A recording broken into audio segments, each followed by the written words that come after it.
This split dashboard presents the central contradiction of the current market. On one side, we have a volatility gauge pinned at the bottom. On the other, the Federal Reserve's own projection for headline inflation has climbed to 3.6%. Options pricing is currently operating as if tail risk has been removed. The 13-week implied volatility percentile is sitting at just 16%, a level that suggests extreme market complacency. This pricing suppression is occurring while the central bank is in the middle of an official pivot, moving away from traditional money supply tracking. What we are witnessing is a fracture in the traditional correlations between macroeconomic data and equity performance. While equity indices push toward new all-time highs, the options market is being hollowed out.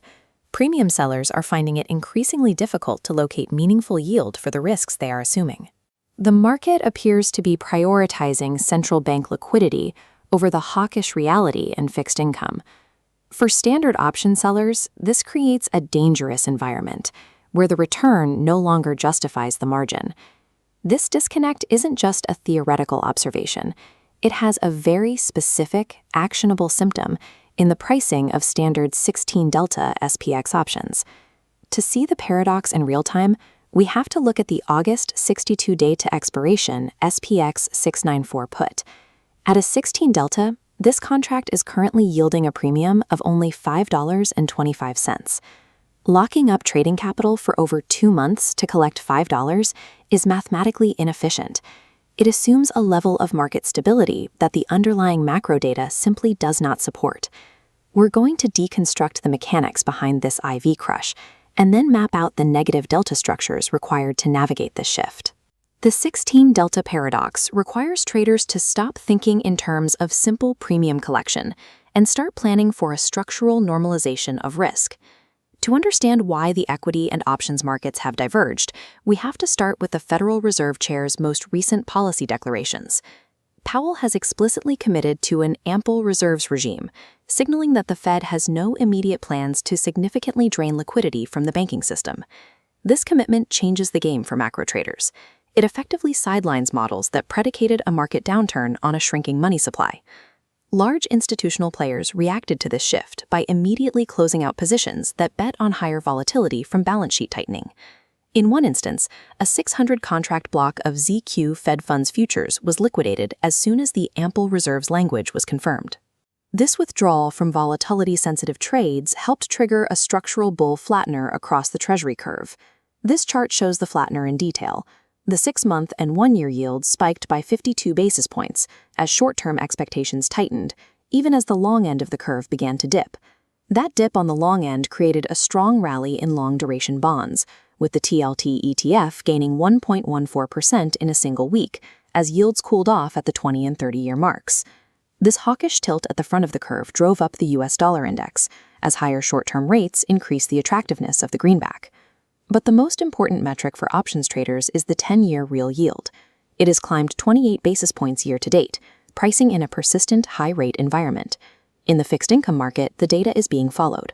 Bond traders are rationally pricing in a world of expensive capital and sticky inflation. When we look at the New York Stock Exchange, however, we see an equity market operating in a different reality entirely. Historically, higher real yields and a rising cost of debt compress the valuations of companies that rely on cheap financing, particularly small caps. This comparison highlights the break in logic. On the left, real yields are pushing higher, but on the right, the Russell 2000 ETF, the IWM, is aggressively breaking through historical resistance. Small caps have surged into all-time highs, showing significant resilience against the rising real yields that would normally be a major headwind for these companies. This divergence makes it dangerous to short equities based solely on macro cost of capital models. The old rules are currently failing to predict price action. Instead, equities appear to be driven by a headline-heavy liquidity regime that has separated their performance from the underlying bond market reality. This relentless upward move in stocks has effectively crushed implied volatility, leaving options traders with very little room to operate. The 13-week IV percentile remains locked below 20%, even as macro risks like PCE projections continue to trend upward. Looking back at our August S&P 500 risk profile, we can see how this lack of volatility has hollowed out the 694 strike. With a 3.6% PCE projection, the tail risk is historically high, yet the market offers only $5.25 for 62 days of exposure. Under these conditions, the Greeks turn against you. Theta decay is too low. To offset the risk of a sudden spike in gamma if the market finally decides to align with the bond data. For the time being, traditional delta-neutral premium selling is facing a negative expectancy window. The premium simply doesn't compensate for the potential volatility expansion. Survival in this fractured environment requires a total pivot in how we structure volatility trades. Traders must move away from symmetrical setups like iron condors. These structures assume a normal distribution of outcomes that the current macro divergence has rendered unreliable. This diagram shows the shift toward a skewed short strangle. Instead of centering risk, you intentionally unbalance the trade for a specific direction.